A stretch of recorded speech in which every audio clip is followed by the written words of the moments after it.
ایک مرتبہ حضرت ابوبکر صدیق رضی اللہ تعالیٰ عنہ کسی جگہ موجود تھے اور ایک دوسرے صحابی ان سے کسی بات پر جو ہے وہ جھگڑ رہے تھے اور انہیں کچھ برا بھلا بھی کہہ رہے تھے،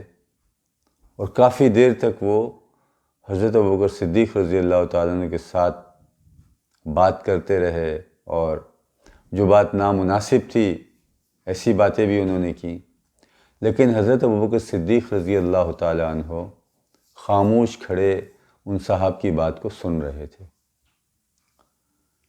حضور صلی اللہ علیہ وسلم بھی وہاں موجود تھے، اور حضور صلی اللہ علیہ وسلم مسکرا رہے تھے ان کی اس بات پر کہ وہ خاموش کھڑے سن رہے ہیں۔ لیکن جب بات زیادہ بڑھ گئی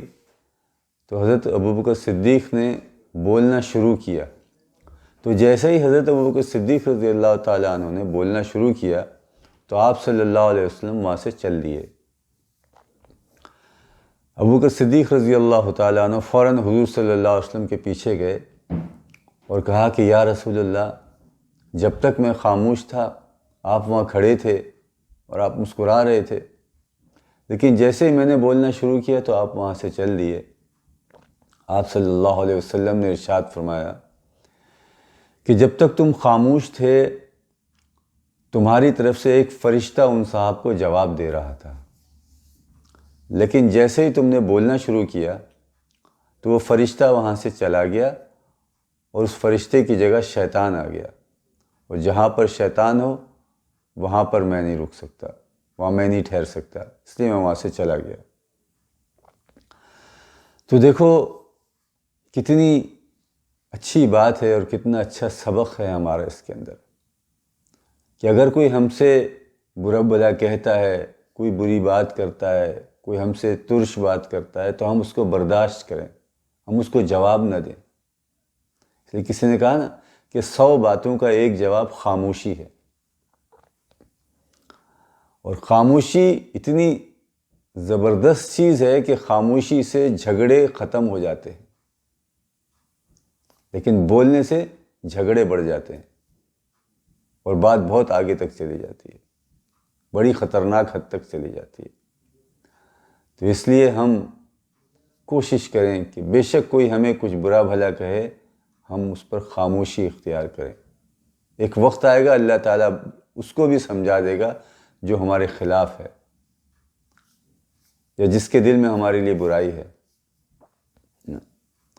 اور یوں آتا ہے نا کہ اگر کسی نے ہمیں گالی دی تو ہم اس کو گالی نہ دیں جواب میں،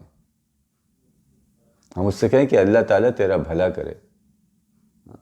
اس لیے کہ جب کوئی آدمی کسی کو گالی دیتا ہے تو یوں آتا ہے کہ یہ گالی آسمان تک جاتی ہے اور وہاں سے واپس آتی ہے، اور واپس آنے کے بعد اگر وہ گالی یا وہ لعنت جو اس نے کسی پر کی ہے، اس شخص نے، آسمان پہ جا کر واپس آتی ہے، اور جس پر اس نے لعنت کی اگر وہ اس کا مستحق ہے تو وہ لعنت اس تک جاتی ہے، اگر وہ اس کا مستحق نہیں ہے تو وہ گالی یا وہ لعنت واپس اس کے اوپر چپک جاتی ہے جس نے وہ کی ہے، جس نے وہ عمل کیا ہے۔ تو ہم نہ کسی کو گالی دیں، نہ کسی پر لعنت پہنچائیں، نہ کسی کو لعنت ملامت کریں۔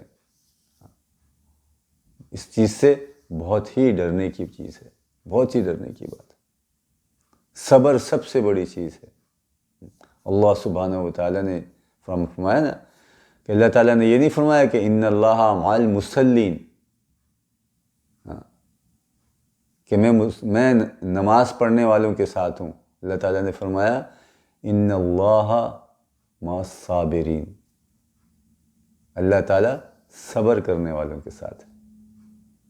ایسی ہی مزید ویڈیوز کے لیے چینل کو سبسکرائب کریں، لائک اور شیئر کریں۔